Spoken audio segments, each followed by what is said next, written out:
Let me introduce the experts that today will speak and share their cases in their universities.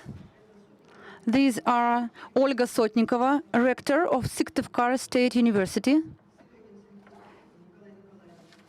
Nikolai Seregin, deputy rector of Altai University, young scholar, Georgy Gagaberidze, lead research fellow, International Information and Analytical Center for Interdisciplinary Research of the Development of the Arctic Zone of the Russian Federation, Murmansk Arctic State University, Maria Yutkevich, vice rector of HSE, and the speaker who will join us, Michel Debrun, director of the French Center of Novosibirk State University. I give the floor to the entrance word to Maria Yutkevich. Can you hear me?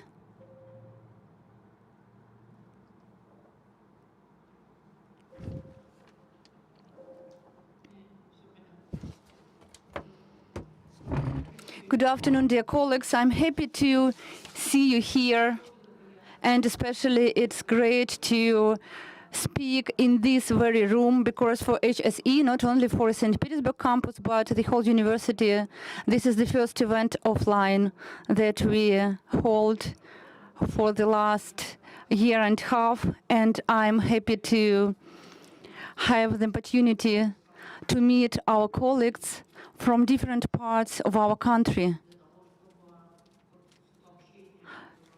to continue the communication that we had online, and to finally have it in our traditional format and to meet our friends and colleagues. Today we're going to discuss a very important topic, because building new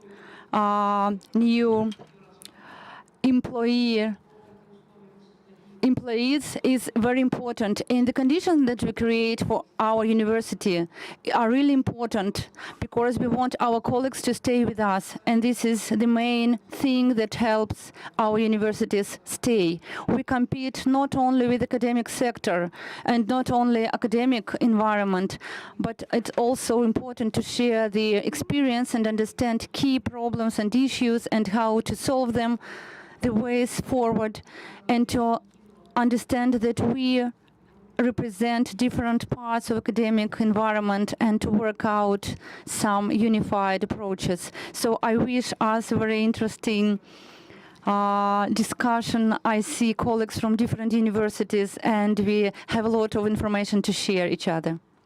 Thank you very much, dear colleagues. Thank you very much, Maria. Dear colleagues, let me tell about the relevance of the tasks for our roundtable. Maria said that the topic is very actively discussed in the academic fields as well as in the government of our country, as there was the reduction in the number of postgraduates and just the flow that goes away from universities. What are systematic factors that influence this situation?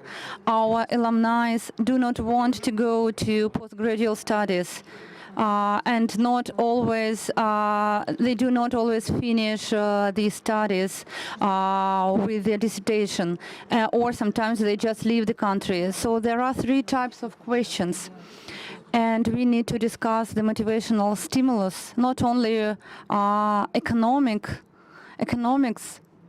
or maybe the economics play the main role that is relevant for each category. Also, a very relevant question are the tools, how to attract new scholars and ensure retention. Are the government support is enough? Maybe you've heard that yesterday on the council, in the notes, there was an initiative to create 100 academic laboratories in Russian universities in terms of regional nodes. I think that it's really important to discuss the existing opportunities of support in the regions to keep retention of young scholars in the region. The situation is very different in different objects of Russian Federation. Different geographic position influences that, and different cultural particularities. And today we invited representatives from universities of different regions and asked them to share not only the problems but the best practices, how to solve this issue. I'd like speakers to keep the time framework, 15 minutes. The control point is 11 o'clock. We will come online to the conference that is in the Novosibirk University. So please keep the time schedule. And afterwards, you will be able to ask questions to speakers of all regional universities. Now I'll give the floor to the rector of Syktyvkar Universities, Olga Sotnikova. Syktyvkar University pays attention to research and motivation of young people in the region. And we asked Olga to share best practices in this sphere. Olga, I give you the floor. Thank you, Marina Yurievna, dear colleagues, and all participants of this roundtable. We give a lot of attention to the motivation of young scholars. This is not because we are so unique, because it's really a problem for universities. If we do not pay attention, if we do not work on this matter, we will not be able to solve the questions of regional development. And the university employment base will not be renewed. Of course, we have some approaches, we worked out some approaches, and a lot of things from our practice that I'm going to share. They characterize our universities that are located not in the center of the Russian Federation. Thank you very much for the presentation that I can see. So I would say that I talk about the system of motivation, the problems and best practices. When we talk about young scholars, of course, we mean about their motivation in two aspects. A young scholar needs to research, to study science, but also in the regional university, they need to teach. How shall we change the slides in the presentation? The science is a part where a personality means a lot, a personality of a person who works in this field. And the system of motivation of young scholars is a system of motivation of personality, personal motivation. This is not just an ordinary work, ordinary activity, but the activity that is related to figuring out new approaches that will lead to new technologies development, fundamental science development, implementation, production, and practice.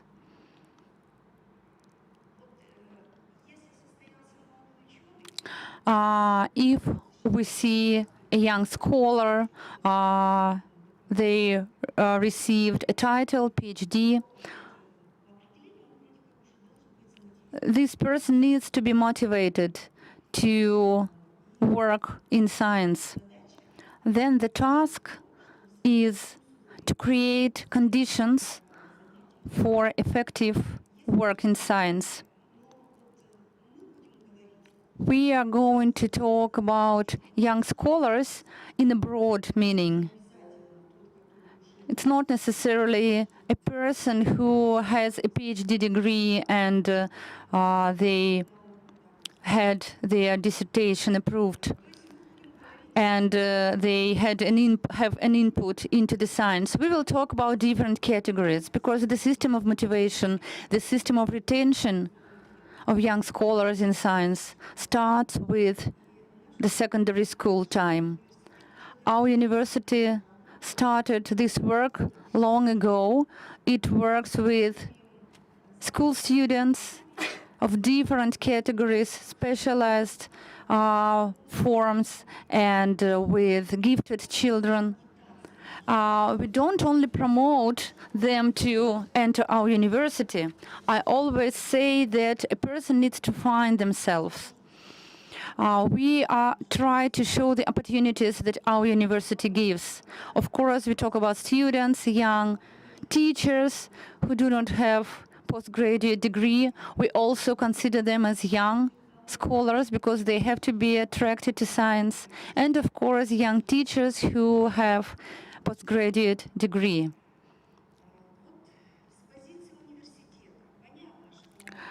From the university point of view, of course, school students are more involved into their school activities, and of course there are different federal centers that develop school students. But what can we do from the university position to attract school students into science? Of course, we organize different events and contests. I mean, Russian contests like the Step into the Future. We have specific events that our university organizes. For example, we have a contest just Conquer the University. So our main aim is to open the doors to school students, to let them enter the doors of the university. And the university should not disappoint. I mean design, I mean the rooms that school students enter, and I mean the people who will meet the students. So volunteers should meet school students as the most welcome guest, answer all the questions. It's the most important. So the first entrance to the university is really crucial. Then we organize our activities. We have a lot of projects that are traditionally being implemented in our university as well as in other universities. Since 2017, our university has gained a status of basic fundamental university, and the status, just the name, let us widely open the doors to school students and to have a lot of activities. And of course, the authorities, educational authorities, started to pay attention to our university, and authorities started to promote our universities.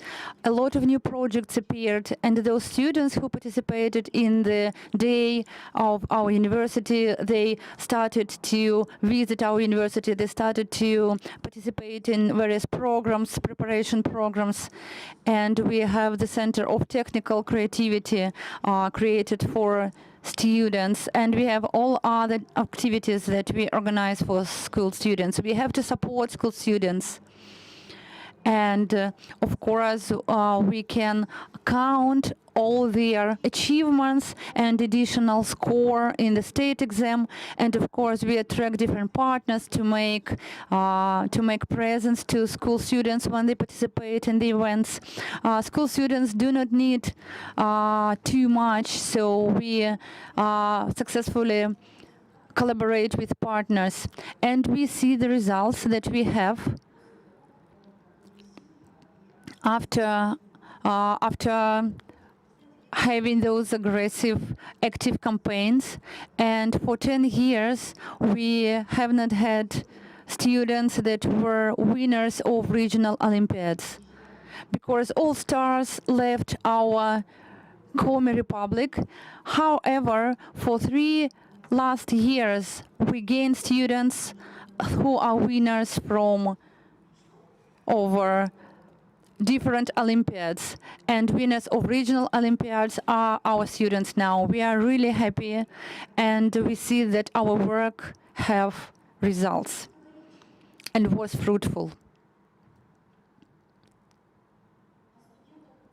If we talk about bachelor and master's program students,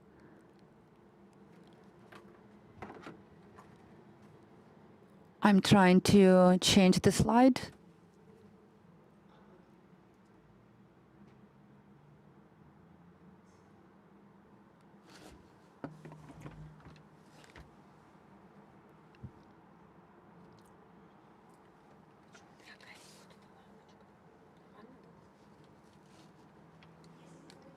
If we talk about students of bachelor and master's programs, of course, there are, again, three main aspects: the organization of events, organization of activity, and, of course, results.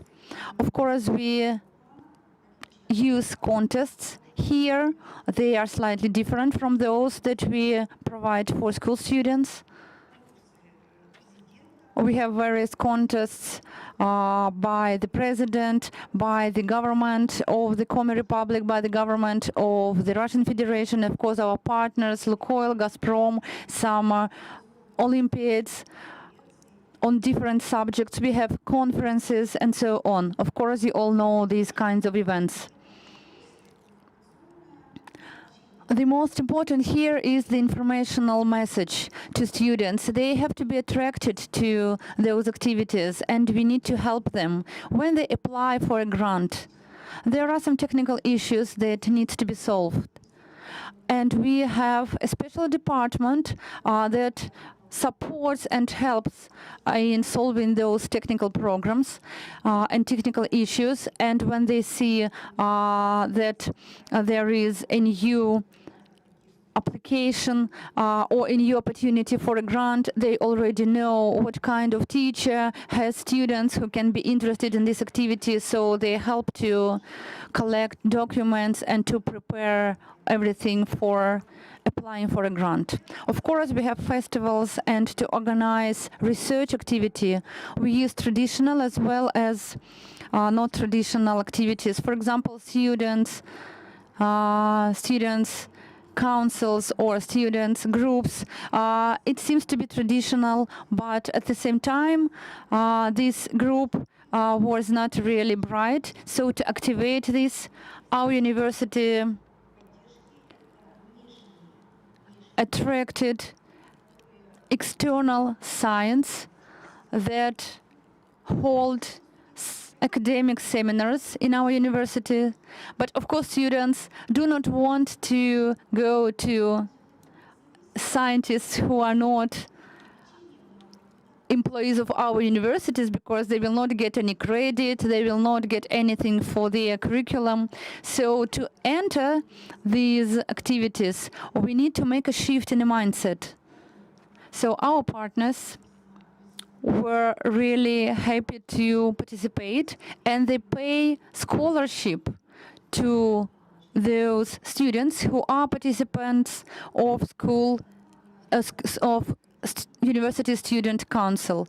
This group is not large, but it's a good motivation to participate in seminars, to do homework, and to participate in discussions. So I see that this practice is very useful.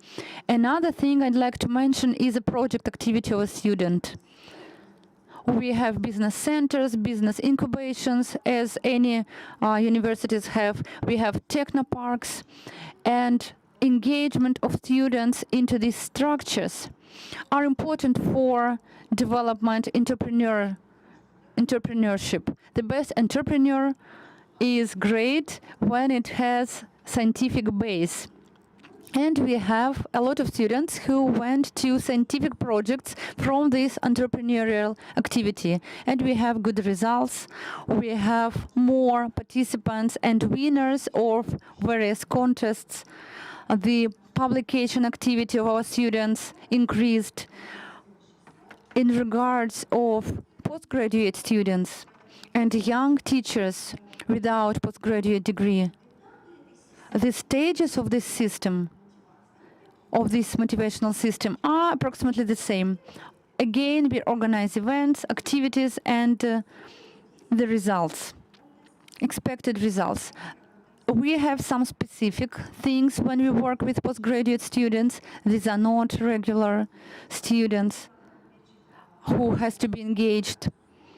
A postgraduate student has motivation to get a postgraduate degree and to write a dissertation.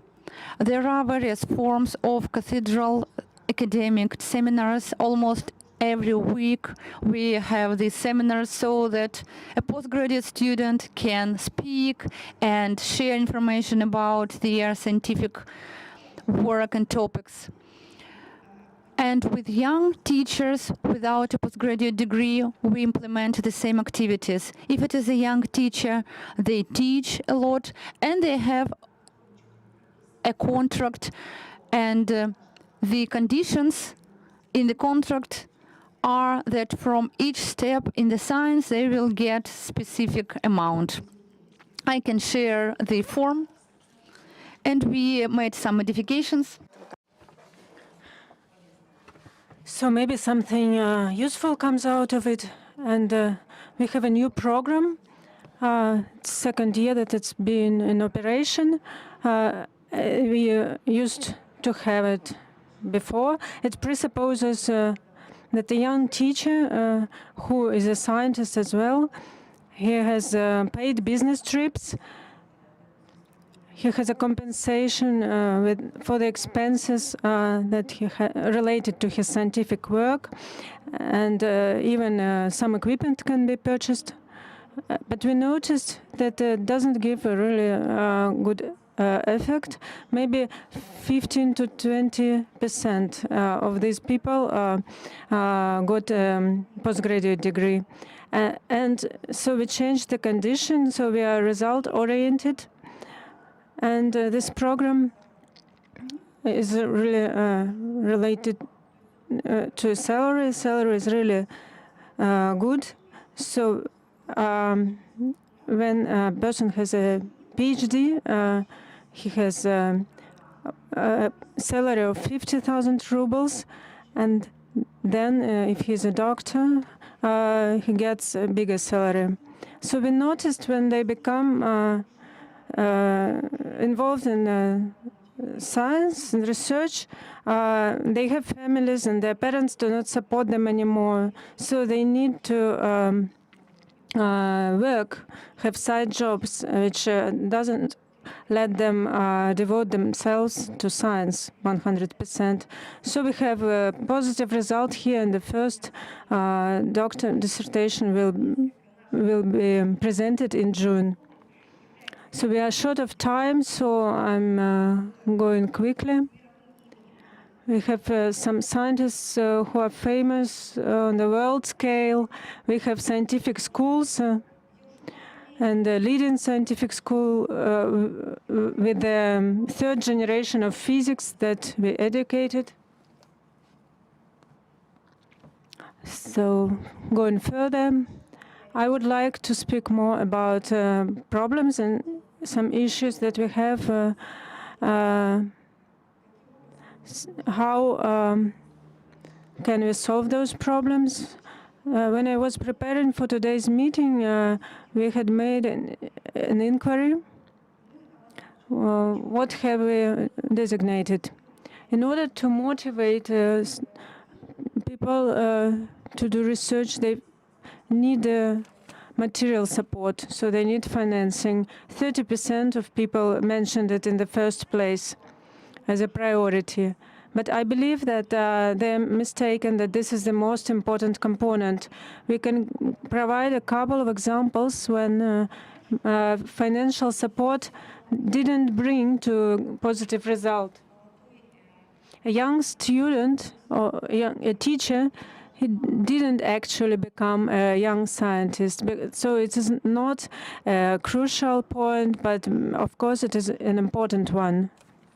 So what made us really tense is that 13% of students take a postgraduate degree, this step as a possibility to leave Russia or to leave the city. And the prestige of a scientist is a motivation valid only for 10%, and 0.4% mentioned that the possibility of teaching can stimulate them to be in science and to be scientists. So we stimulated young scientists so that they come to our university so that they teach and pass their knowledge and experience, but they do not want to teach.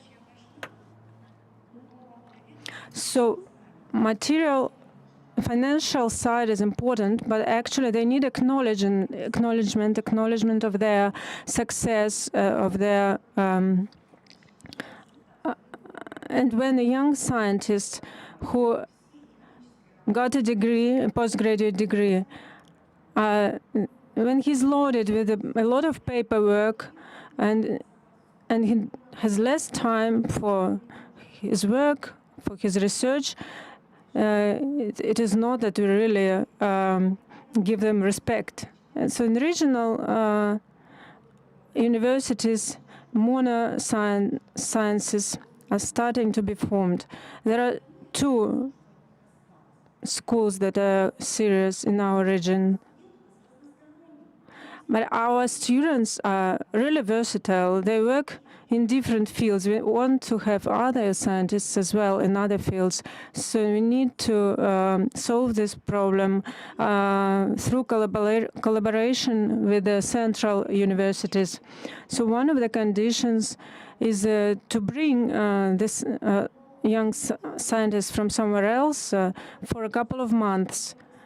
And so the competitions should be established in the regional programs, because when there are scholarships, we can pay this work and this position, but without scholarship, it is really hard to pay.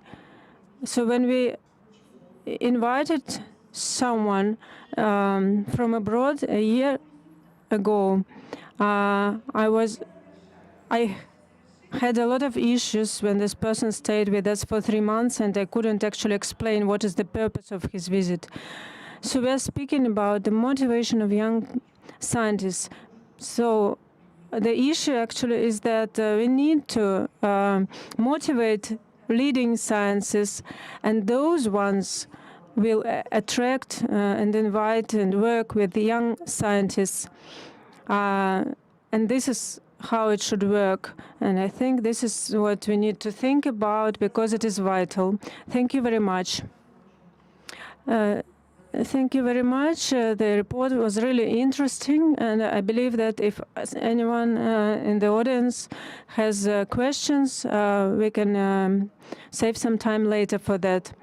And now I'm giving the floor to Nikolai Serogin, the Vice Rector from Altai University.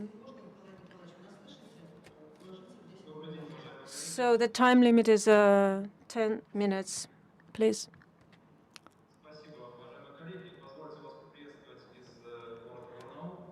Dear colleagues, let me greet you from Barnaul city. I am going to try to be really brief, taking into consideration our time difficulties. Now I'm going to start the presentation.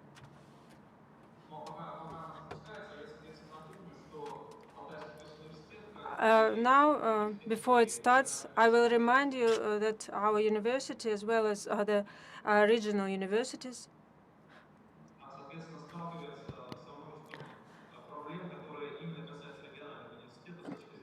confront a lot of issues that are common for regional universities in particular.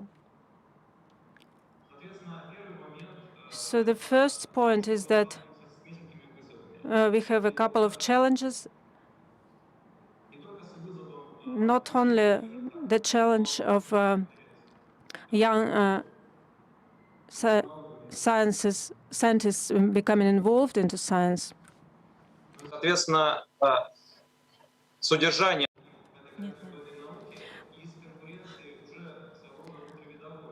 but also the content of this science, and also the internal division and communication with other universities, etc.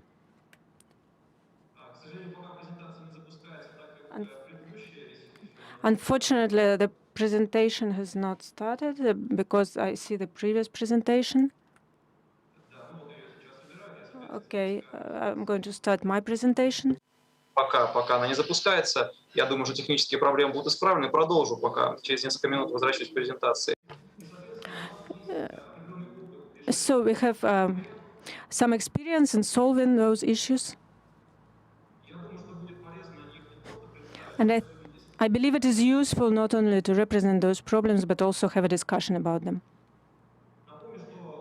I will remind you that Barnaul is an Altai region, and around us we have a number of strong players and companies. And on the one hand, we collaborate with them as an academic institution, and university centers such as Novosibirsk and Tomsk and Krasnoyarsk. But on the other hand, we need to understand that young scientists don't always plan with no motivation, financial or other. They are not planning to stay in the region. So this experience is something I want to share with you. So I'm starting my presentation. I hope you can see it.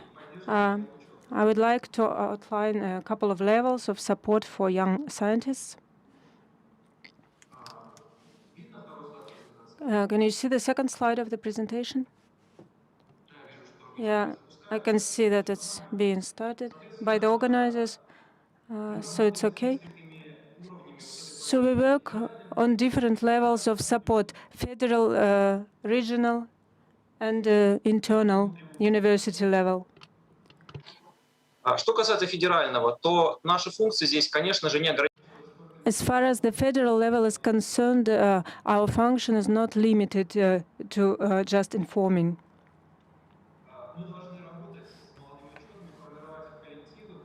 We need to work with young scientists and form groups and collective work. And the main aim is, in this regard, is to be competitive and make them competitive. And make those groups competitive so that they can get the support from the federal government. And here are the results that we got a year ago. I'm not going to speak in detail about each of the positions, each of the points, but I would like to underline that it is really crucial. So the support from the ministries in organizing the laboratories was really important. The laboratories led by young scientists who were already established, and the level of support was really great. We see the level of this support by the results that we receive every year. In spite of the fact that the foundation FE is continues a number of programs, the postgraduate students also take part in the projects. And all these projects, these and other ones, are carried out within the framework of the program of support. An important institutional point that allows us to evaluate the level of support is the presidential grants. So two current projects that we have for support of scientific schools. Young scientists should comprise no less than 50% of all the scientists that take part in these programs. As you know, these programs presuppose getting PhD degrees by young scientists. The projects presidential grants for young PhDs and doctors are also carried out. And another story is the grants from the Russian Scientific Foundation. And this program is realized by young scientists. So in general, the level of our participation in this project shows the level of competitiveness of our young scientist groups. We hope that in the first place we are going to be on the same level at least, and even to be better and more active. One of the factors for activizing young scientists is participation in big consortiums, scientific consortiums. We know that from the ministry we have a single assign for creation of different kind of organizations and uniting in the sphere of education, both in the sphere of education and in the sphere of science. So we suppose that the new Project 2030 will be based on the same grounds, and we need to be prepared for these realities, for these principles. So regional universities and Altai University among them are getting tuned to these processes as well. So in this slide you see there is some of the results of the work carried out in 2020. Unfortunately, I cannot speak in detail about each of these directions because of the time limit. But I would like to underline the importance of collaboration with Moscow University. It's called Vernadsky Altai.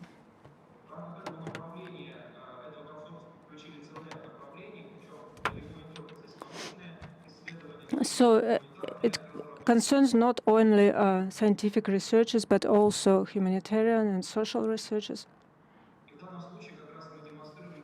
And we are ready, and we demonstrate the readiness of our university as a classical university to join these projects. One of the examples of participation of young scientists in federal programs is the program Serious Summer. And here we invite not only scientists and our postgraduate students, but also students. And here we understand that it is from the student time of the people, of the young scientists, that we form their competences. So the level of that is related to the university, it's our internal university grants that we distribute. In this program that we have now and we are running now very successfully, I'm going to speak about it more in detail. How much time do you need? So you see some of the examples of these grants.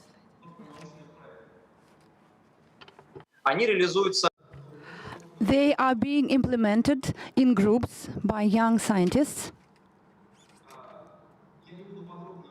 I will not go into details of this contest. But in terms of this project, a young scholar gets experience to manage a team. And it gains its experience not only in the formal way, but also in informal way.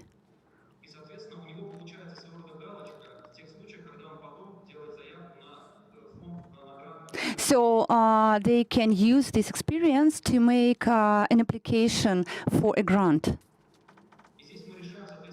And here we solve a number of problems. First,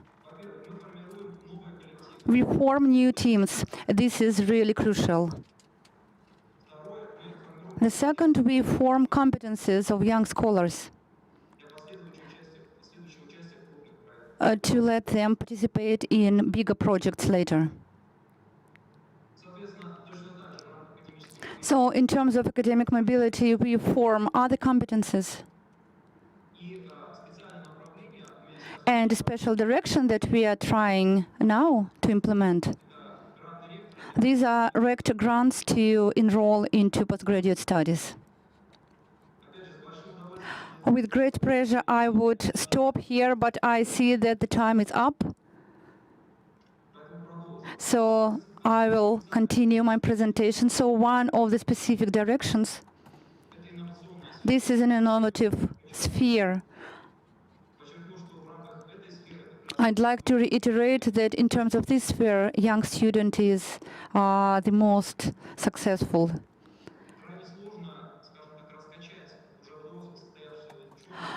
It's really difficult to make an older scholar, like a mature scholar, participate in these market processes.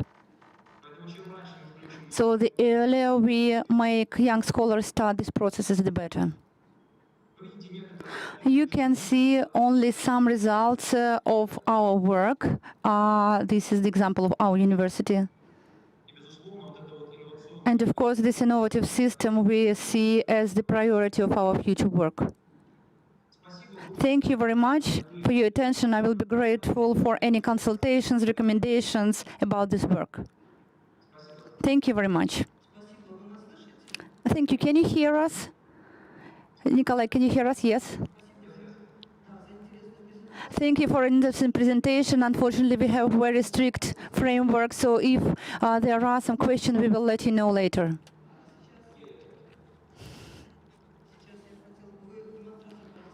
Please stop the demonstration of your screen.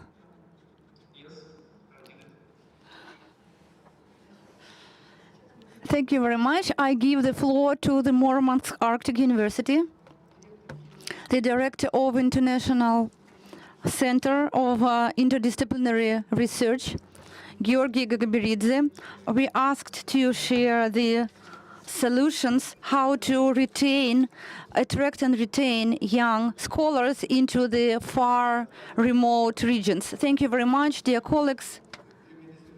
It's a great pleasure to speak here on this forum, and I'm happy to receive this invitation to participate in this roundtable. And taking into account that I have the Arctic part, like the Arctic area, I'd like to talk about not only how the university attracts and retains young scholars, but also how the government and the state approaches to the attraction of young scholars to the Arctic region. I was thinking how to build my presentation. So if we talk about the university, so the presentation would repeat the presentation of my colleagues, of the presentation of Olga, and maybe I will not be able to say anything new. But if you look from the governmental policy, it can be interesting, and I can maybe share some interesting facts. So as a basis, I put like the first part I will devote to the demands of young scholars according to Maslow pyramid. This is a very frequent, a very broad framework, and we see the demands from the basic to the upper levels, and here are some indications that I'd like to share in the realization of their needs and demands, and what they need to what we need to do to meet the demands. So very briefly, I'll tell you what is the modern Arctic, what the modern Arctic is. A very small level of population. This is around 2 million people. This is around 2% of population. This is not 10%, 10 people. These are 2.5 million people who live in the Arctic conditions. These 2 million people create 12-15% of the whole product of Russia. The region works on raw materials and resources, for example, the northern sea route. And to make 2.5 million people live there, we need to create conditions, appropriate conditions. So, starting with the support of the Arctic science. Just recently, I've heard a number that the Russian Federation I heard from authorities that the Russian Federation gives 1.7 billion rubles to support the science. This is an impressive amount, I agree, but if you look into the numbers, for 1 year in 2019, the federal budget gave 470 billions, and if we multiply it by 3 years, it is even less. So we cannot say that the science will be supported more. So from these amounts that you see right here, how much they give to support the Arctic scientific research. We have full statistics in our university, and it is a little bit more than 1% only. So we can see that regional support is quite big, that there is a national idea, and they support all kinds of resources and try to develop them. But from the scientific point of view, we don't feel strong support to Arctic research. 1%. Or we can say that any research that are related to the Arctic zone and the Arctic bloc is being developed due to results in other areas, but this is kind of a little bit not clear. Of course, the Arctic is a specific region and it needs specific conditions and specific development. And we do not have appropriate financing to that. And how to ensure comfortable existence of people in the Arctic zone. We have, of course, young people have needs. They need entertainment, they need to get comfortable conditions. And we need to provide this comfort. And there are 4 basic things that comfortable condition is based on. Like, what are comfortable conditions? Of course, the density of population. If you look into 4 or 5 regions of the Arctic zone, of course, we don't talk about Sakha-Yakutia Republic, not only the Arctic municipality, but also those who are included into the Arctic zone by the president's legislative statement. Of course, we see that some areas have very low density, but at the same time, we have very high concentration of population. Of course, population have difficulties to survive in the Arctic zone, in the remote areas especially. So people are concentrated in the cities, and they are concentrated with a very high density of urbanization. For young generation, it's good.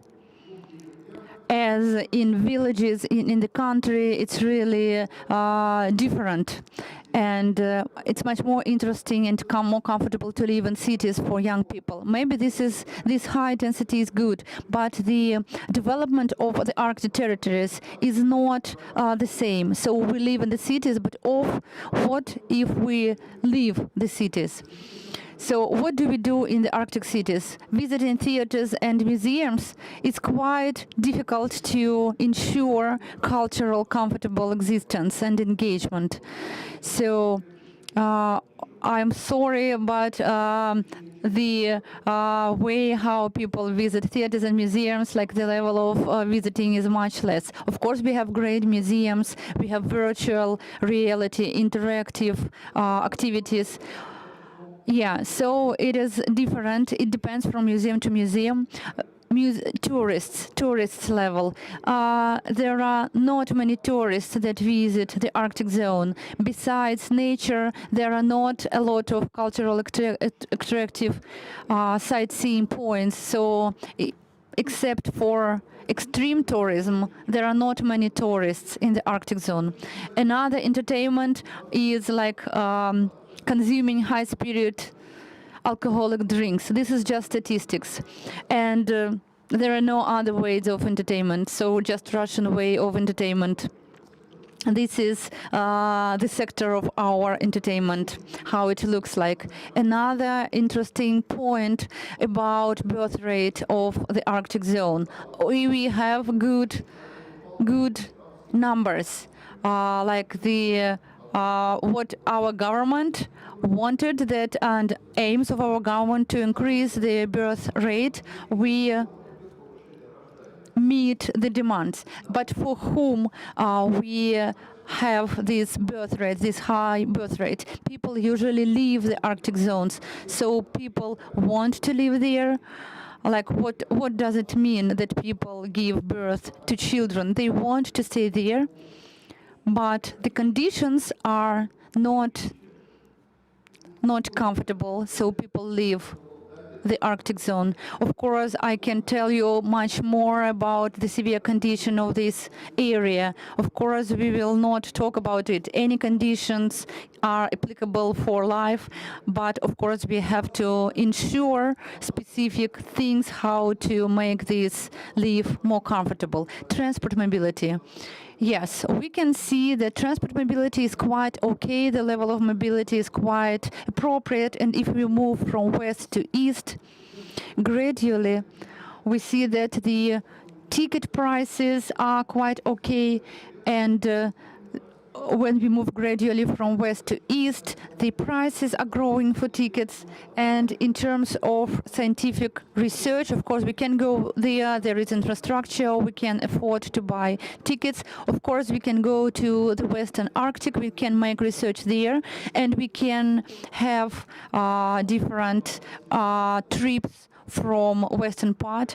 But when we go to Chersky settlement, only one ticket costs 68,000 rubles. So once we can go there, live in a yurt, and come back, and that is it. So now, let's look into the pyramid, Maslow pyramid, what we have in terms of attractiveness and satisfaction of demands. In terms of the salary, we've talked a lot about it. We support in our university young scholars. We try to give them bonuses and increase salaries to use the coefficient of the polar area. It can be like salaries can be a bit higher, but we also have high prices. So this is just the first part of salary, and another part is science. And as I showed you, there is only 1% that the government provides, finances the science. So we cannot attract more resources to pay for scientific work. So we can see the direction from the Arctic zone instead of into the Arctic zone. The level of comfort living conditions, of course, the direction is down, the trend is down. The possibilities of external communications into and from the Arctic. In the Western Arctic, we can talk about this. In the Eastern Arctic, we cannot even talk about this. It's very difficult to move away and into this area. The level of innovative activities. We can talk about the high level of interest, the high level of opportunities. The region was not investigated and developed. So in terms of career, in terms of creative growth, we have all the conditions for satisfaction of your upper requirements and demands. You can reach very high level. So we can see the pyramid, the Maslow pyramid that is turned upside down. When I showed our foreign colleagues and they asked what's the idea, they said, like, yes, we also see that this looks like that first scholars need to have good opportunities, good career prospects, and then maybe someday they can reach the basic things. So people who move to the Arctic zone, these are enthusiasts and a little bit mad people, crazy people who are eager to live in such severe conditions. Of course, this is good on the one hand, because enthusiasts are drivers of the progress, but at the same time we need to think. And not maybe the university needs to think, but the state to help not only crazy people come to the Arctic, but also to some people, good experts, and people who can develop the region. So I have only 1 minute to continue my presentation. So the northern universities of the Russian Federations, you can see on the map, I can repeat the same words, that they need to support young scholars, and we try to retain them in our area. So we try to do our best And we have a lot of various research centers, some laboratories and so on. We work around the Arctic problematic. We have all issues that we study about the Arctic zone, like the approximate age is 35, 40 years old. Of course, we have support, and this is true. Of course, we have young center for that is called Co-working 51, and we interact with other universities and with regional authorities. We have hackathons and participate in different Russian contests. We have everything. We are open to interaction and collaboration. We try to attract young scholars, and we do so. We attract them. However, we wish we had more support. We work on urban projects. We are active in all contests, how to develop urban areas, and we invite partners of universities and other universities. So we have Russian universities as business, in terms of business and organization. We have international partnership, and our strategic aim is to have to be a university that is attractive for young people, young scholars. This is our mission, the mission of our university, and we are sure we'll reach this, and we are happy that we will live in such a city in the Arctic zone. This is our future of our university. Thank you very much.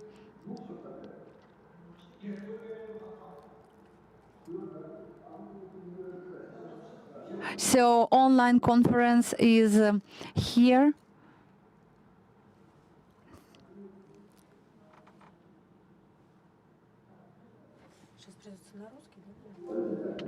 На какие страны можно и какими лучшими практиками этих стран по набору иностранных граждан.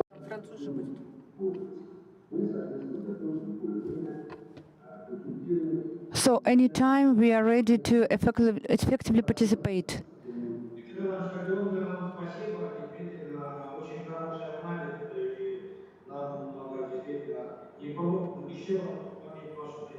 So thank you very much for your presentation. We need to look at it once again and to see who are your partners.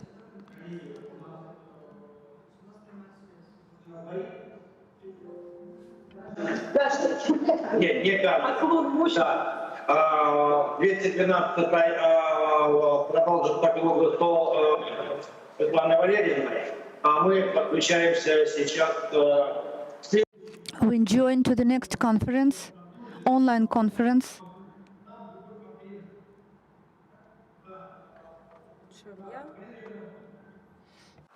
Добрый день, коллеги, вы нас слышите? Можно ли дать... So, can you transmit our video to the screen, please? I cannot see the video. Okay, you need to take your presentation off, switch off your presentation, I don't know. Okay, some technical issues. Dear colleagues, can you hear us? Yeah, you need to close access.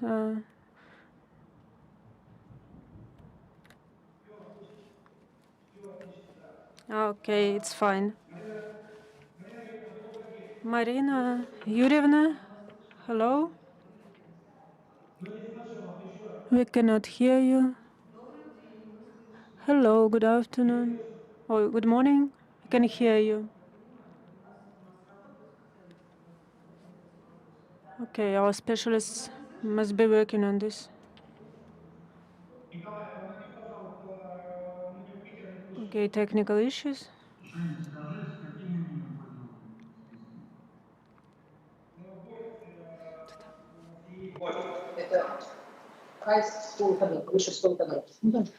Высшая школа экономики гости.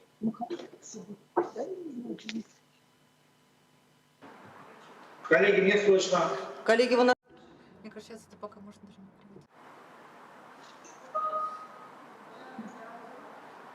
У нас почему-то звук не работает.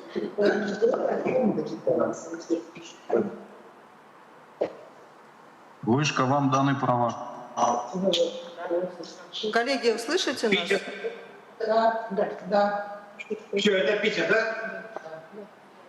Марина Юрьевна, слышно нас? Вас слышно, а нас вам слышно? Все, отлично. Okay, great. Thank you very much. So it's our first experience. Okay, we need to express our opinions and impressions from 2 conferences. Dear colleagues, we continue our work. We have a report. Our conference was devoted to education.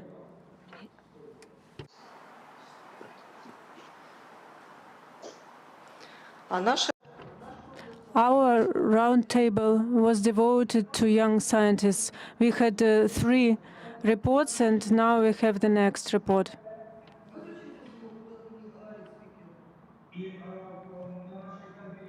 So, our conference took place in a mixed format, and representatives from different universities took part in it. Evgeny Ivanovich, can you hear us?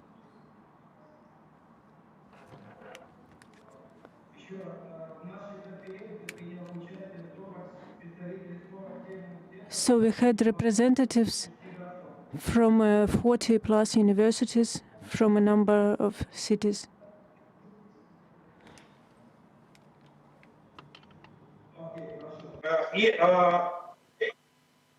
Да. Марина Юрьевна, Вы нас слышите или нет, Евгений? Can you hear us, Evgeny Ivanovich? Yeah. We can hear you. So we will continue our roundtable and we'll listen to the report. Okay, you can download the report, the presentation.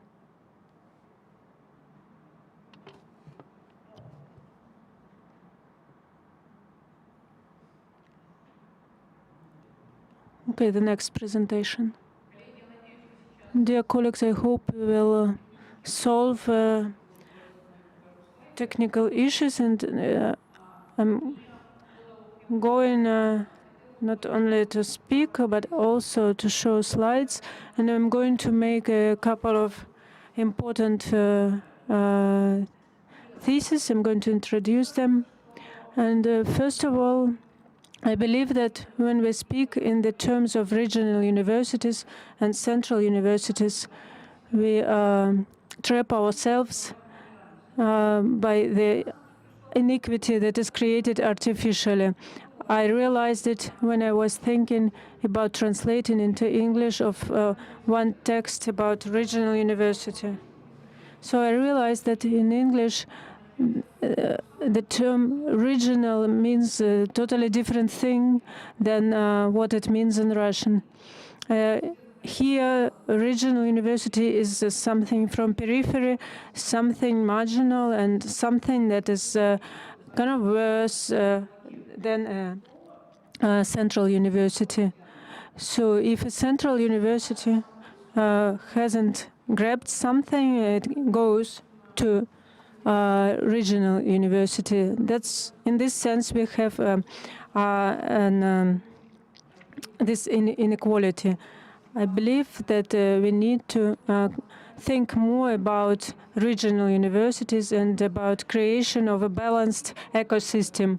Of course, you can say that the university is in Moscow, so it's easy for you to speak when you are a 5-minute walk from Kremlin in Moscow.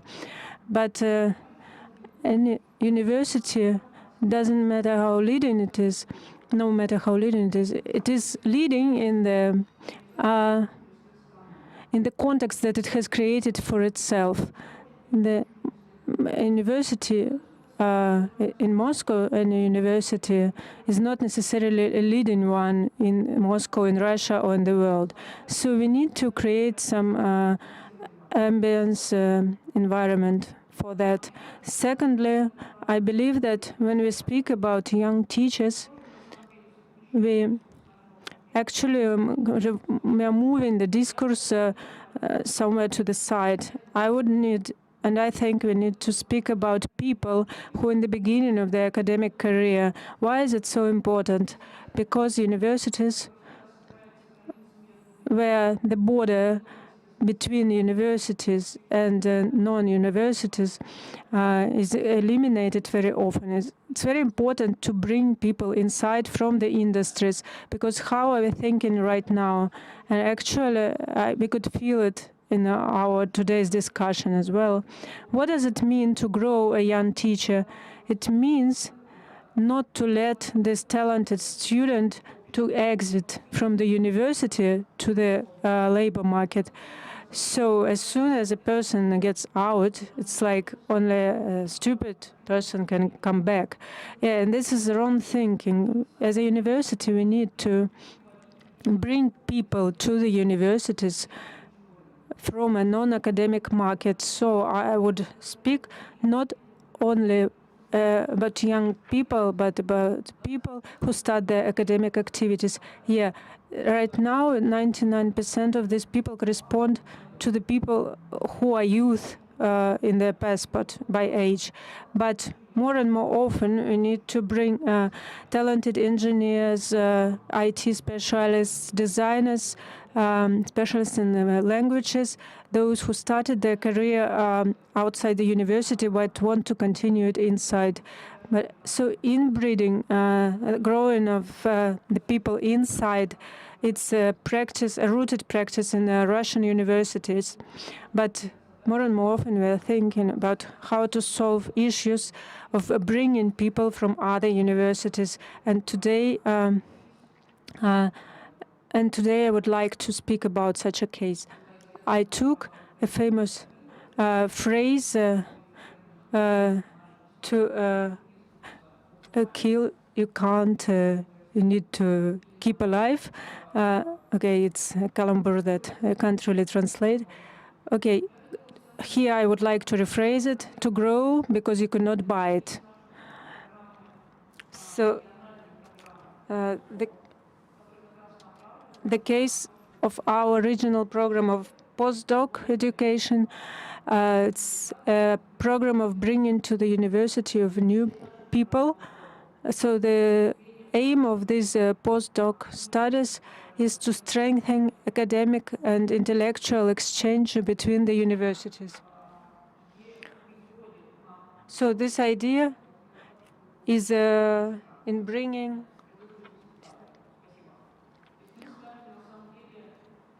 So we had 3 goals that we set for us.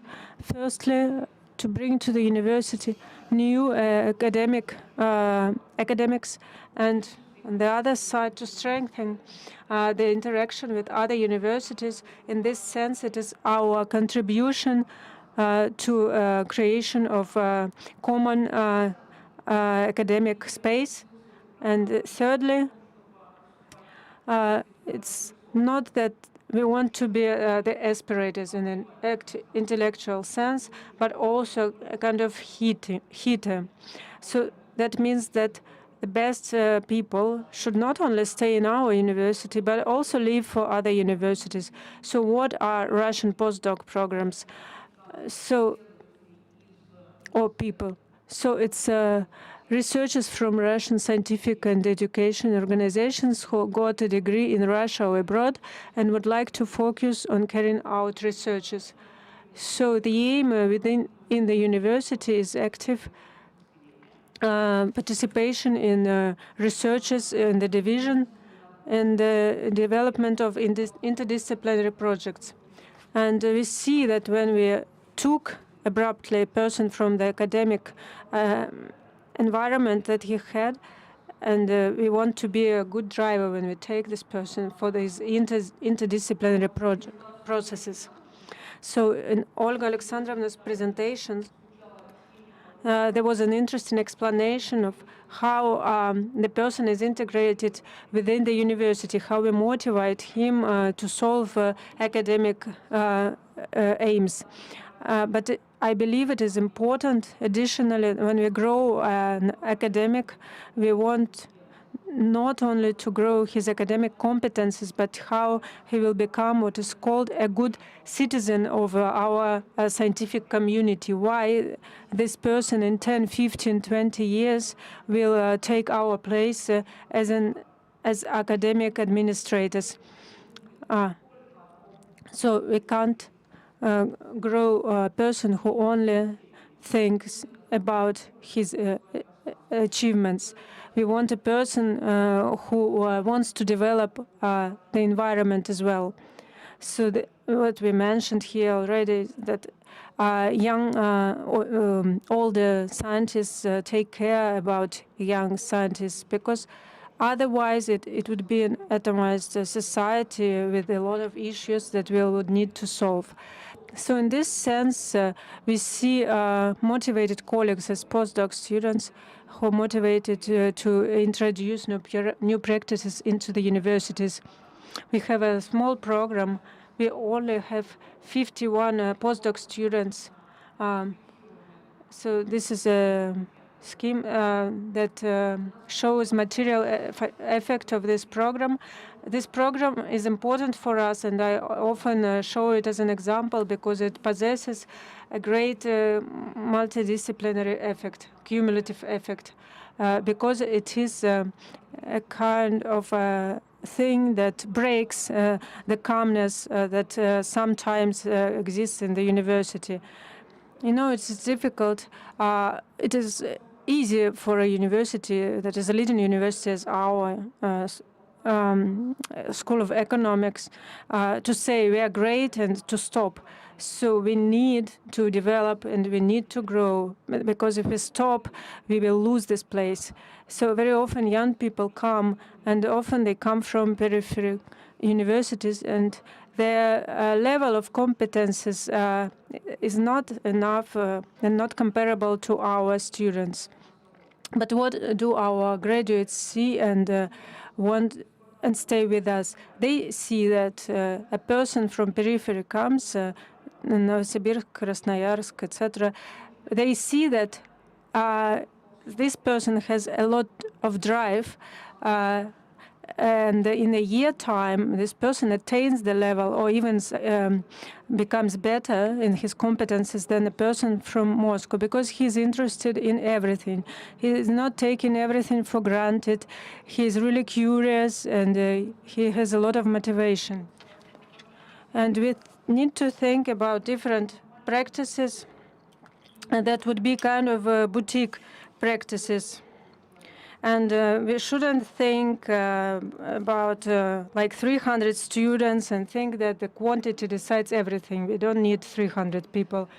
So our postdoc students need to write articles and participate in grants, apply for grants. But at the same time, they need to interact with our students, the future generation of postdocs, and participate in university life, internal life, and this creative activity creates appropriation of university space. They start to consider this space their own space, their home, and so you don't because if it doesn't happen that before you entered the university life, you already finished and graduated and left. We want people to be an active part of the real life of the university, of everyday life. So this is an example of presentations and interviews of our students and graduates in different mass media, and so you could see the links. So these are the effects of the program. There are two levels of influence. On the level of the university, we see postdocs as well as postgraduate students and students as a resource for our scientific activity. It is not just people who need to be paid attention, but we see them as an opportunity for development of interdisciplinary projects. And we also raise the ability of society to perceive people from the university, to perceive and accept new practices, that they would not reject people who are coming out from the university and saying that we've never done it this way and we don't want it. Because new practices, when they're integrated, they sometimes replace the old ones. So thus we develop corporations between our universities. We create an association of the alumni of the program, because some of them stay inside the university, some of them leave for other universities. So it's not something vertical, something that goes from head to bottom. Here we came and decided that we want to be friends, like universities with universities. But when it doesn't happen from the bottom, it risks to stay in our heads and to never happen. And finally, we were speaking here about retaining people inside, but also we need to speak about retaining students and about saying goodbye. So the 2 minutes that I still have, I will speak about it a little bit. So inviting people, attracting people. The university that focuses on growing people from inside should create competences that would suit to him as a recruiter on the market, on labor market. It allows to stay competitive and develop social dynamics. The second thing that and aim that is not always obvious when you attract someone from the outside market is that attraction and retaining are two different tasks and aims, and you risk to get a contradiction here, is that you are getting not something that you want to actually retain. So this fairy tale that they lived long and died the same day. So here our in university it's a different story. So it's when we are inviting someone, everything starts. It's not just a full stop and it stays in this way. So it doesn't work that the university hides someone and the division or subdivision lives with that forever. So when we speak about just dozens of people coming to the university, 50, 40, 30, you don't need to mix two things, a short visit and migration. So like I went to Paris and I liked the food there and I enjoyed being there, and the cathedrals are nice. It is something different than integration into society.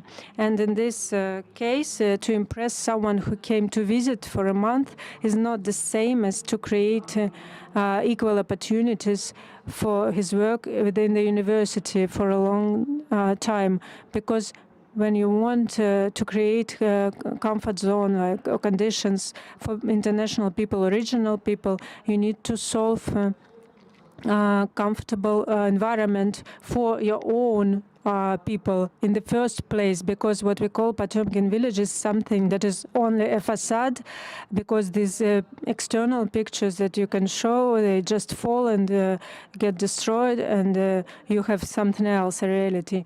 And the third thing is that any program of attracting specialists, once when I bought a box with roller skaters, on the first page of the guide, when you want to ride well, you need to use the brake well, to stop. So if you want to attract new specialists, you should be able to say goodbye to people, so that in the right way. So when people go to better places with better contacts, they need to stay and remain our ambassadors and our friends.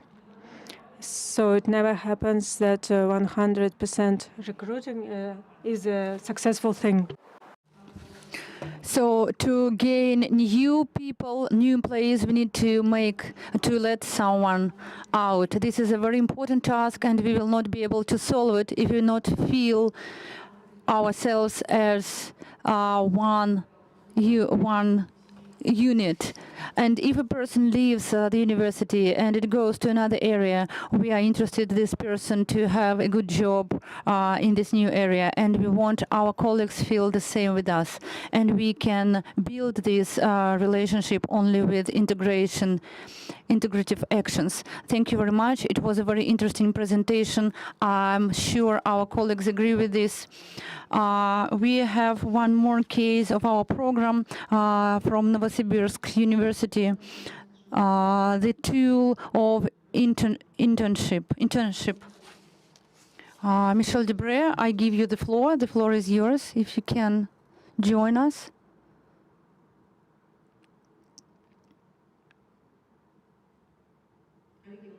Dear colleagues, can you hear us?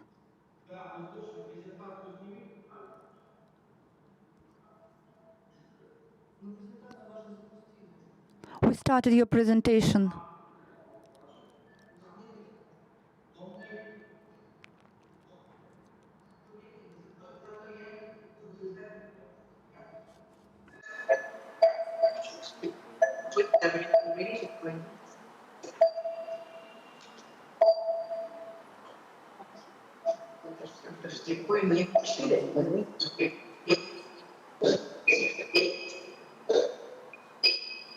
Пожалуйста, мы слушаем вас, Мишель. Please, Michel, the floor is yours.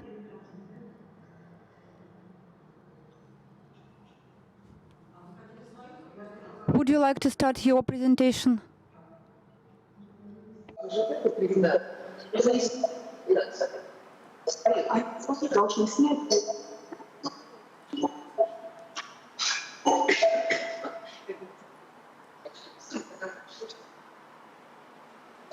Я вижу ваш зал.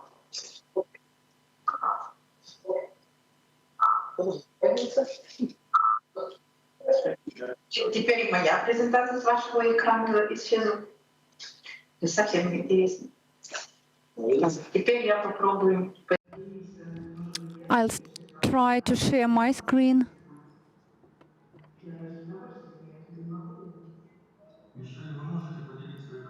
Michelle, you can share your screen. Внизу не вижу. Так. Рядом со значком микрофона открытие, обмен контентом, да. И где оно теперь? Две наши фиксованные частоты. Мой экран, моя презентация на рабочем столе. The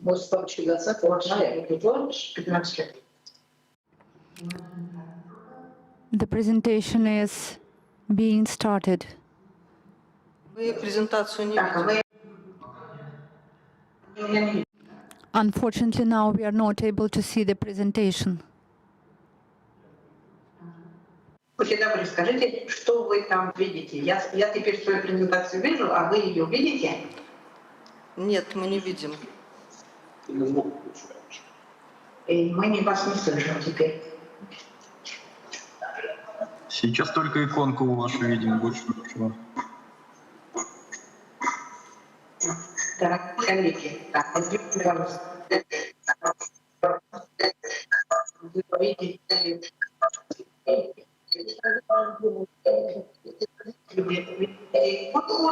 Видите,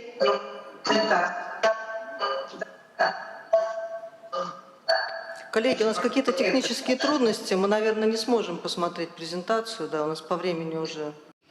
Dear colleagues, unfortunately, we have some technical issues, so we probably will not be able to watch your presentation.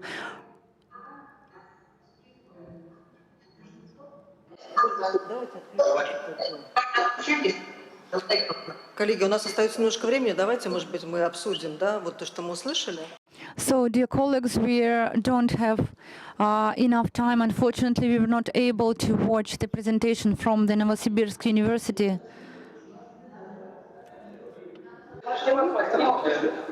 Дорогие коллеги, тогда я предложение зала слушать мою презентацию, а вы... Да, коллеги. Ну, технически, да. We have technical issues. I'm very sorry for that. We tested everything worked, but of course this often happens when the time comes, there are technical issues. So we have some time, the microphones are open. I think we had very interesting presentations today, and you can ask your questions. We had some questions from YouTube. So Olga, please, maybe you will answer those questions that were asked. Dear colleagues, I have a question from YouTube. Alena Vantusheva asks, will you give examples when in business some findings of research conducted by students were used? It's difficult to give an example how we can use the findings of scientific research in business that some well-known scientists created. So it's difficult for me to answer these questions. I don't have an example when students implement the results of research, but we have an example when we had a research conducted by a team of scholars, and they participated in this research. We had an order, just a private company that owned buses. They created the scheme of the bus movement. They created a timetable. They needed to balance the private buses and state buses, and our students had this routine work. They calculated how many passengers enter and leave buses each minute. Then all together with researchers built models, analyzed models, so they saw how this subject is being researched. One more example is when IT technologies are implemented in business. As our university prepares IT specialists on a serious level, they are highly wanted, so they are attracted into business. So IT specialists are being attracted into a program, and then this program becomes much more innovative and high level. So these are just a few examples. Thank you very much for your answer. Dear colleagues, maybe you have some more questions. Just a minute. I will tell that I'm thinking about students and school students, not because the work is not good, but a business is just not very flexible. So when a student comes and says, look, I have an idea, I have a solution how to make your business more productive. But of course, businesses are not eager to invest a lot into someone who is not competent, who does not show high-level expertise, and we do not have support in scientific research from federal government and federal authorities.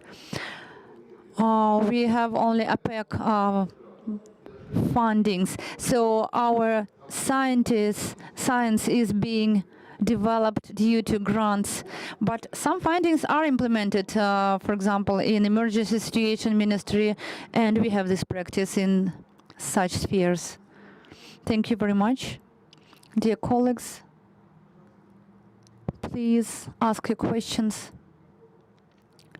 Unfortunately, I cannot translate the question from the lecture hall as the microphone is not working.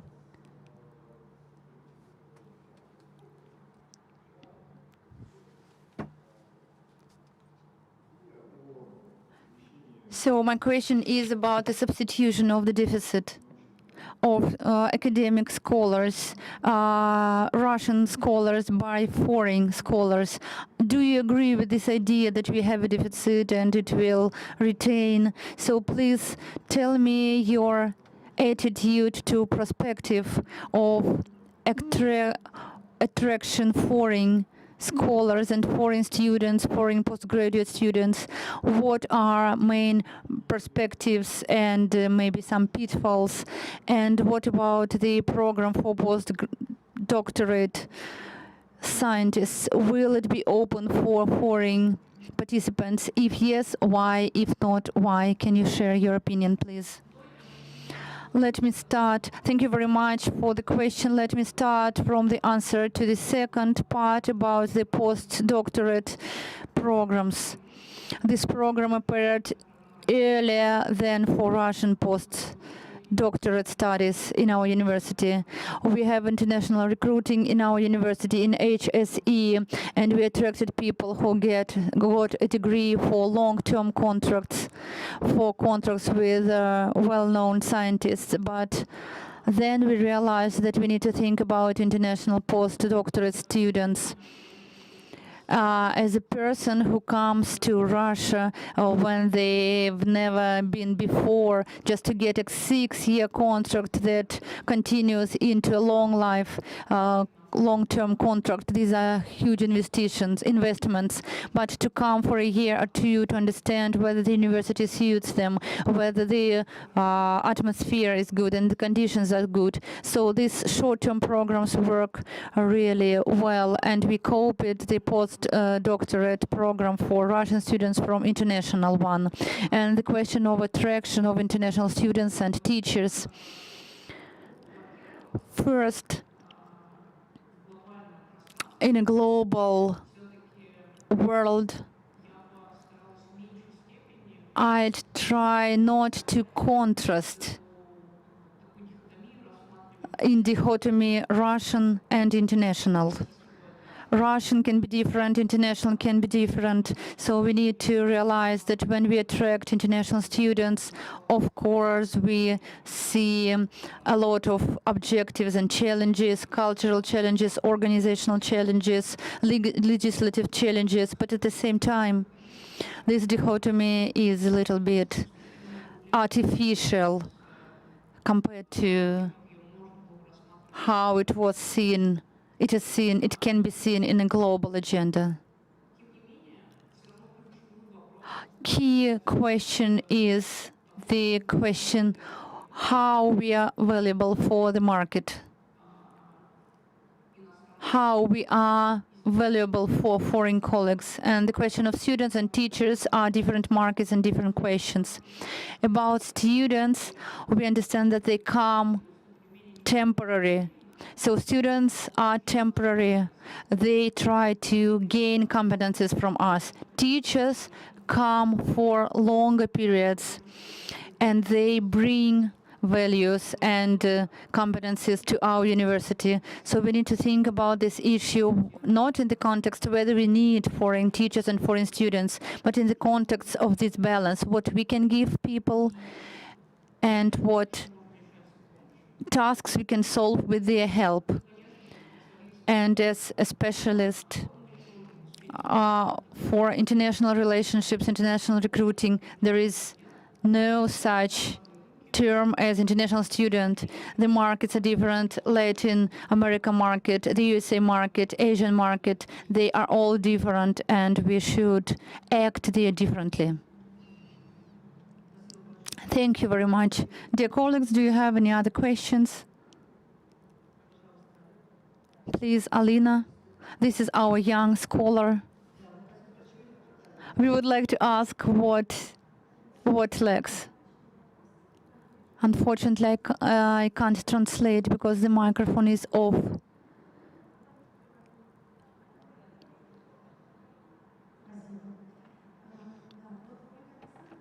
So Olga said that it's important to attract leading scholars, and a lot was said about internationalization. It's important to collaborate with colleagues from other universities, but how it is possible that a person can be considered as a foreign agent, and it is really difficult to interact with foreign colleagues from bureaucracy side of view. Georgi said that self-development of young scholars is very important, as well as young teachers, but how is it possible when we have the law of educational activity, when a scholar or teacher are not sure that they are free to speak what they want? And Nikolai from the Alta University said that postgraduate students can have findings from RFFE, and we know that this this activity is being finished in 2023, so we have a monopoly in this site. Can it be a limit for successful realization of scientific work in universities? And also we know that there were actions, active campaigns where young scholars spoke, and students of postgraduate and students. This is the potential of universities. They can be young scholars, that can be teachers, but universities did not protect those people, but they stayed aside together with the state, and they tried to punish those teachers. So do you see it as demotivation for young scholars? Do you see a problem here? And can universities be against the ideas that our state suggests? Who would like to start answering this question? So the first question was about our university. I'll start to answer. Regarding internationalization, I did not see that I made an accent here, just I mentioned that we had one foreign person who was attracted, and we had some objectives there. So when we attract using grant, we have resources to pay for work, and when we attracted a foreign scientist, we were asked why we attracted this person, why we attracted from a foreign country, and what kind of resources we have. So of course we have some legislative questions from our state authorities. We are able to explain them. Of course, we understand that lawmaking has its own specifics, and education has some specific things. I don't see any collisions here, and of course, we have some challenges. We have some challenges, but there is not a problem. Like, we can successfully solve those problems, especially regarding our university. We can solve everything, but of course maybe we would like to have it smoother. Just to briefly answer your question, don't invite people and don't speak beyond scientific problematics. Of course, everyone has its own list of work, list of tasks, and of course I can give examples when, of course, foreign people, some foreign students and foreign teachers came here not with the purpose of scientific work, academic work, but with other purposes. But the majority of people who came here with academic purposes, they felt perfectly here. I worked a lot in St. Petersburg, Moscow, and Murmansk. We didn't have such problems, and I don't see any issues here. Regarding young people who participate in political campaigns, young students always participate in such actions. Universities are the places where students just protest and drive new ideas, and of course it is okay. But when a person goes outside to a street to make some illegal acts, of course it should be solved in a legislative way. But I did not have such experience that when you shout out that you are arrested. I did not see such results.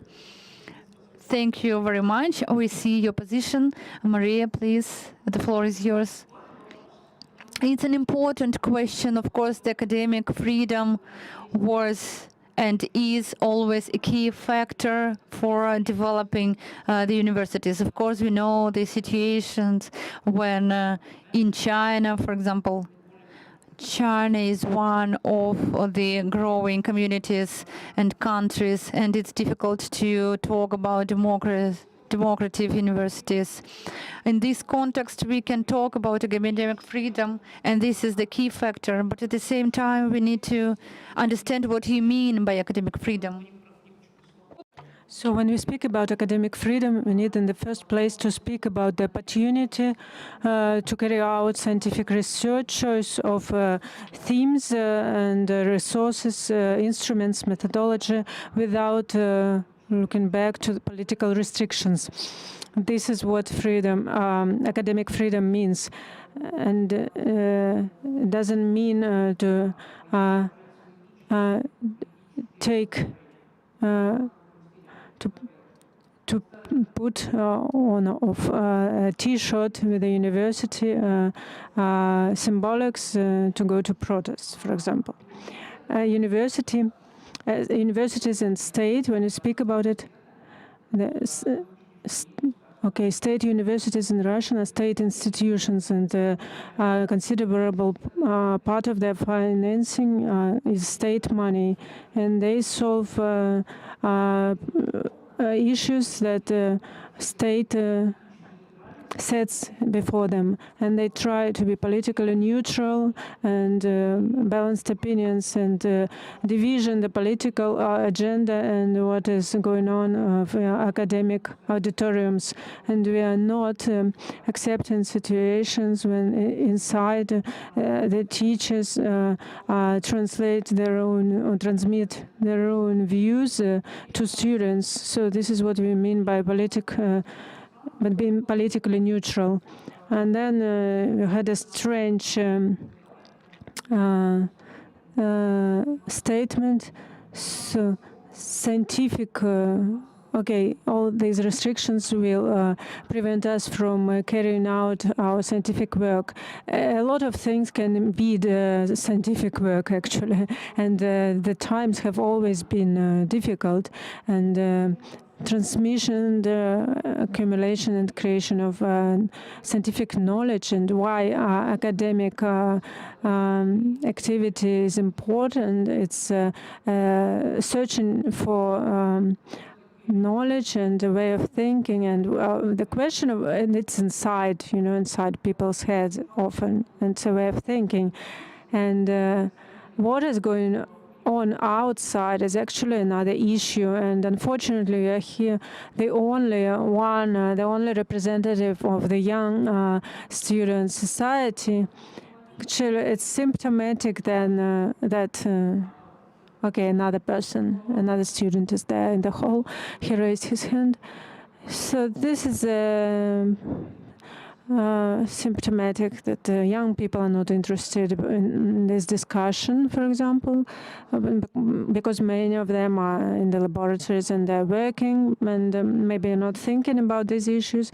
But you need to fully realize what can you do in order to develop research and develop university and to keep and transmit what is important for you within the university. This answer was really full. I think we should close this session. Just do some evaluation. I think this round table was really effective and energetic because we raised different questions, and we see that the problem is there. Otherwise, this discussion wouldn't have taken place. Universities approach this issue in a different way. Situations differ, and there are different numbers, different instruments, and I believe that the most important thing that you need to realize is that we can collaborate between us very effectively. We can wait for support from the government or the region, but at the same time, it is very important to create collaborations between universities and scientific organizations and institutions, try to solve problems on this level, on the university level. We have potential, we have understanding, we have some resources that we can use for that. And to sum up, I would like to say that St. Petersburg High School of Economics suggests to see the opportunity of realization of network projects, and we speak about international exchange and accumulate our common forces and opportunities to invite young scholars to Russian universities, to particular universities that will be equipped with laboratories, competitive equipment, etc. Leading scientists, I mean, led by the leading scientists, and on the basis of competition, to select those young scientists, yes, and then we'll think about which instruments we will use to retain them, and then how, in what way we say goodbye, because these are people who are having their own aims and motivations, and if they can achieve those results and aims, and if their motivations will change while they're staying here during their stay in Russia, for example. Dear colleagues, we are open for collaboration. We are happy to have visitors from different universities, and if you're interested, we can continue discussions and formats and models of our collaboration.